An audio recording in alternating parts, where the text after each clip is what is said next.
प्रस्तुत करते हैं मेरे पिता बिलैया आत्मकथा एपिसोड नंबर 2। पोचम्मा कहती है, मैं नहीं जानती कैसे, मगर इस गर्मी के आखिर तक मेरे बेटे की शादी हो जानी चाहिए। एक बार शादी हो जाए बस, दोरा उसे घर भेज देंगे और उनके जानवरों के बाड़े में और नहीं सोएगा मेरा बच्चा। पोचम्मा की चिंता उसकी आवाज़ में उतर आई थी। शाम के 7 बजे थे। खाना खाकर नरसैया घर से बाहर निकला। घर क्या था? छप्पर छाई हुई एक झोपड़ी जिसमें 2 कमरे नरसैया ने बना लिए थे ताकि उसके बेटे की शादी के बाद कुछ एकांत मिल सके। झोपड़ी साफ सुथरी थी। अल्मुनियम के बर्तन, कंबल और बांस की खाटें, यह सामान था।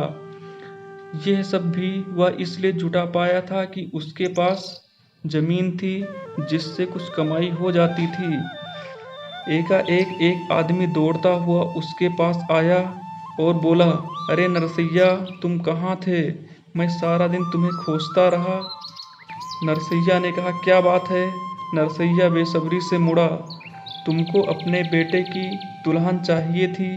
मैंने पास के गांव में एक सुंदर सी लड़की देखी है, ऐसा एलैया बोलता है। नरसैया बहुत खुश हो गया। वह अब तक उस आदमी का चेहरा नहीं देख पाया था, मगर उसकी आवाज़ पहचान ली थी। एलैया, तुमने तो अच्छी खबर सुनाई। मेरी बीबी अभी जरा पहले ताने दे रही थी। किसकी बेटी है? एलैया ने कहा, ताड़ी की दुकान पर चलकर बात करते हैं। तब नरसैया बोलता है, अरे नहीं एलैया, मैं तो खाना खा चुका हूँ। फिर एलैया बोलता है, ठीक है, तुमको नहीं पीनी तो तुम मत पियो, मगर मुझे पिलाओ। मैं मुफ्त में तुमको इतनी बड़ी बात नहीं बताने वाला। वह आदमी हंसते हुए बोला। अंधेरे में उसके सफ़ेद दांत चमक रहे थे। इधर उधर की बातें करते हुए दोनों ताड़ी की दुकान पर पहुँचे। कई मर्द और औरतें सारा दिन मेहनत करने के बाद गम लगाते करने के लिए ताड़ी की दुकान की ओर लपक रहे थे।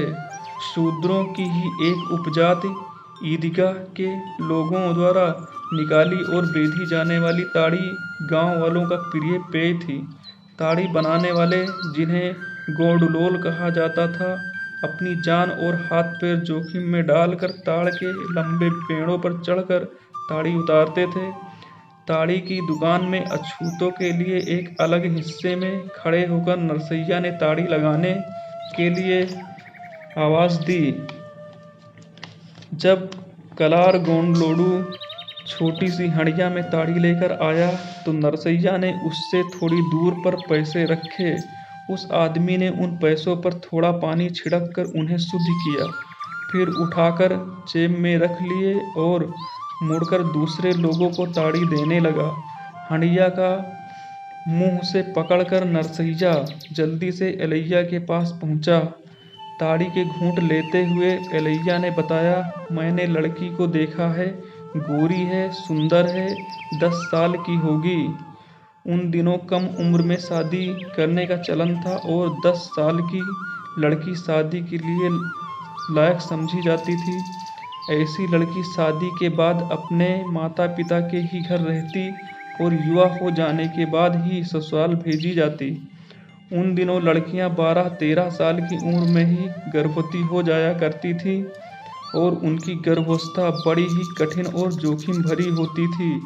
इसके साथ स्वास्थ्य और चिकित्सा सुविधाओं और अस्पतालों के अभाव में मां और शिशु की मौत सामान्य बात थी। औरतें प्रसव के पहले क्षण तक कड़ी मेहनत करती। समाज की बूढ़ी और अनुभवी औरतें गर्भवती लड़की का पेट पकड़कर प्रसव के समय अनुमान लगाती और प्रसव के वक्त सहायता करती। वे हंसिया के नाल से काटती और उसे खेड़ी एक छोटी मिट्टी की हंडिया में रखकर जमीन में गाड़ दिया जाता। उन दिनों के रिवाज के अनुसार यह नहीं पूछा जाता कि कोई कहाँ पैदा हुआ है, बल्कि पूछा जाता कि उसका मई मुता कहाँ गाड़ा गया है। यही हाल सवर्ण स्त्रियों का था। फर्क यही था कि उनको प्रसव कराने वाली दाई नाइन होती। लड़की का बाप कौन है? नरसैया ने पूछा। एलैया, तुम जानते हो उसे अच्छी तरह। बगल के गांव में ही रहता है। उसकी 3 बेटियां हैं, 2 की शादी हो गई, ये तीसरी है। ऐसा इलैया बोलता है। हाँ हाँ जानता हूँ मैं उसे। तो कल लड़की देखने चलें? इलैया कहता है हाँ, सुबह 6 बजे ही निकल चलें तो 8 बजे तक पहुँच जाएंगे। दोनों उठे और चलने लगे। नरसैया खुश था। वह जल्द से जल्द अपनी बीवी को यह खबर देना चाहता था। अगले दिन सुबह सुबह गांव के लोग अपने अपने काम पर निकल रहे थे। औरतें अपना खाना बांध कर सिर पर रखे, हाथों में हंसिया लिए, लोकगीत गुनगुनाते हुए झुंडों में फसल काटने के लिए धान के खेतों की ओर जा रही थी। किशोर लड़की खुरों से धूल उड़ाते पशुओं के झुंडों को लकड़ी से हाँकते चराने के लिए लेकर जा रहे थे। नरसैया साफ कपड़े पहनकर सिर पर पगड़ी बांधकर इलैया का इंतजार कर रहा था। वह अपने बेटे की शादी जल्दी से जल्दी कर देना चाहता था ताकि वह रातों को घर पर रह सके। उसे उम्मीद थी कि लड़की देखने में अच्छी होगी। उसकी बीवी खास तौर पर चाहती थी कि उनकी होने वाली बहू गोरी हो। इलैया बोलता है देर हो गई मुड़े। इलैया जल्दी जल्दी चलते हुए पहुंचा। कोई बात नहीं, चलो।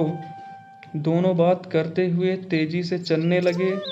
वे अपने अपने गांव के मुखिया के घर में बात कर रहे थे, जो अछूतों और उनके बच्चों के साथ जानवरों जैसा बर्ताव करते थे। वे सावधानी से अपने आगे पीछे देखते जाते कि कोई उनकी बातें सुन तो नहीं रहा। जब वे मलैया की झोपड़ी पर पहुंचे तो गर्मी बढ़ चुकी थी। मलैया ने बाहर आकर उनको पैर धोने के लिए पानी दिया और भीतर ले गया। कुशल क्षेम पूछकर वे लोग जमीन पर बिछी चटाई पर बैठ गए। इलैया ने मलैया को अपने आने का कारण बताया। बहुत गर्मी है। इलैया ने अपनी पगड़ी उतार कर माथे पर पसीना पोंछा। हाँ, गर्मी तो बहुत है, पानी लोगे? मलैया ने अपनी पत्नी को और पानी लाने को कहा। दोनों गांव के अछूत समाज के हालचाल के बारे में बातें होती रहीं। फिर मलैया ने दूसरे कमरे में जाकर अपनी पत्नी से कहा कि वह बेटी को नई साड़ी पहनाकर ले आए। नरसैया और इलैया इंतजार कर रहे थे। लड़की कहाँ है? इलैया ने पूछा। शर्माती है, उसकी माँ लेकर आ रही है। मलैया ने मुस्कुराते हुए जवाब दिया। लड़की दरवाजे के पीछे से झांक कर इन दोनों अजनबियों को देख रही थी। वह गोरी और खूबसूरत थी। उसकी माँ ने गर्व भरी मुस्कुराहट के साथ बताया, मैंने इसे घर का सारा कामकाज सिखाया है, खाना अच्छा बना लेती है। हम लोग खेतों पर चले जाते हैं तो यही घर संभालती है। बड़ी अच्छी बात है, नरसैया ने कहा। फिर पूछा, इसका नाम क्या है? अब अम्मा, माँ ने जवाब दिया। तुम्हारा बेटा क्या करता है? मलैया ने पूछा। बड़े दोरा के यहाँ काम करता है, 15 साल का है और मेरे जितना है लंबा है, ऐसा इलैया बोलता है। उनकी बातों में हिस्सा लेने के लिए आतुर इलैया ने बताया, वह हर तरह का काम जानता है। उसका भी नाम नरसैया है। मलैया ने पूछा। हाँ, यही मेरे बाप की इच्छा थी। नरसैया मुस्कुराया।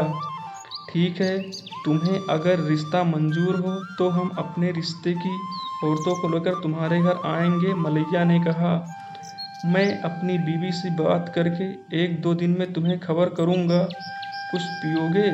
अभी नहीं, एक बार तुम मेरे बेटे को देखने मेरे घर आओ। हम लोग तभी खाना पीना करेंगे और खुशी मनाएंगे। बहुत प्रसन्नता के साथ घर लौटते हुए नरसैया ने इलैया को अपने बेटे के लिए इतना अच्छा रिश्ता लाने के लिए धन्यवाद दिया और बताया कि वह जल्दी से जल्दी अपने बेटे की शादी करना चाहता है। जब नरसैया अपनी झोपड़ी में घुसा तो उसका बेटा खाना खा रहा था और पोचम्मा उसे परोस रही थी। बहुत उत्सुकता के बावजूद उसने नरसैया से कोई सवाल नहीं किया। खाना खाओगे? उसने नरसैया से पूछा। नरसैया ने कहा, हाँ, भूख लगी है। जाते समय बेटे ने माँ को बताया कि वह रात को घर नहीं आएगा क्योंकि अगले दिन सुबह दोरा को शहर जाना है और गाड़ी उसी को हाँकनी है। उसने बाप की ओर इजाज़त मांगने के भाव में देखा और चला गया। क्या हुआ? नरसैया को खाना परोसते हुए पोचम्मा ने पूछा। लड़की गोरी और सुंदर है। नरसैया मुस्कुराया। आहा, ये तो अच्छी खबर है। पोचम्मा बोली, शायद तुम भी उन लोगों को जानती हो। वह मलैया की सबसे छोटी लड़की है। वही अपने पड़ोसी गांव का मलैया। हाँ हाँ, मालूम है। बहुत अच्छा परिवार है। शादी कब करेंगे? पोचम्मा बोलती है। नरसैया, देखें, तुम्हारी राय जानकर उन लोगों को 1-2 दिन में अपने बेटे को देखने आने के लिए कहना चाहता था। लड़की के माँ बाप और नज़दीकी रिश्तेदार आए और रिश्ता पक्का हो गया। सबने मिलकर खाया पिया। अब पोचम्मा ने शादी की तैयारी शुरू कर दी। उसने अपनी दोनों ब्याहत बेटियों को मदद के लिए बुला लिया। घर में शादी की चहल पहल हो गई। नरसैया का बेटा 15 साल की उम्र में ही अच्छी कदकाठी का हो चला था। 6 फीट लंबा, सुंदर सांवला लड़का था। खेतों की कड़ी मेहनत ने उसे मजबूत बना दिया था। वह नरसैया का इकलौता बेटा था, इसलिए उसके दादा ने उसका भी नाम नरसैया रखा था और गांव वाले उसे छोटा नरसैया बुलाते थे। उसके समाज में खासकर बूढ़े लोग उसे बहुत चाहते थे क्योंकि ज़रूरत पड़ने पर मदद करने के लिए वह हमेशा तैयार रहता था। मई के गर्म महीने में नरसैया ने अपने बेटे की शादी की। दोनों गांवों से काफ़ी लोग शादी में शरीक हुए। शादी धूमधाम से हुई। दूसरे अछूत परिवारों की तुलना में नरसैया बेहतर हैसियत का था। समाज में उसकी इज्जत थी, इसलिए उसके समाज के बहुत सारे लोग शादी में शरीक हुए। शादी में गोमांस की जगह बकरे का मांस परोसा गया। शराब भी थी। लोगों ने छक कर खाया पिया, गीत गाए और डप की धुन पर नाचे। महीनों बाद तक इस शादी के चर्चे होते रहे। जल्द ही नरसैया के घर की चहल पहल और धूमधाम खत्म हुई। बेटियां अपने अपने ससुराल लौट गईं। ब्याह की बहू अपने माँ बाप के साथ घर आई। जून का महीना आ पहुंचा। गर्मी की तपिश कम होने लगी। गांव वाले अपने अपने खेतों की जुताई में लग गए ताकि बारिश की पहली बौछार के साथ जुताई की जा सके।